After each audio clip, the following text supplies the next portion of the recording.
పెట్టేయి. దక్షిణామూర్తి యొక్క మూర్తిని చూస్తూ కూర్చోవడం నేర్చుకో. అదొక్కటి నేర్చుకో చాలు. ఏమక్కర్లేదు. ఇంకా దక్షిణామూర్తిని పెట్టుకుని రోజు కాసేపు ఆయన్ని చూస్తే చాలు. మీకు నేను ఇంకా విచిత్రమైన విషయం చెప్పనా?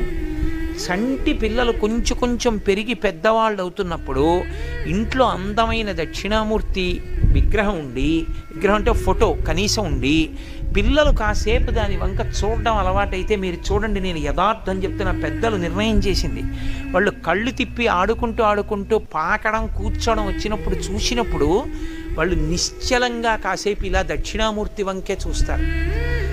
పిల్లలు చిన్నతనంలో దక్షిణామూర్తి వంక అలా ఎదురుగుండా కూర్చుని చూస్తే రెండు ఫలితాలు వస్తాయి. అపమృత్యు దోషం పోతుంది, సరస్వతి కటాక్షం కలుగుతుంది. అందుకే అసలు ఇంట దక్షిణామూర్తి ఫోటో లేని ఇల్లు ఉండరాదు.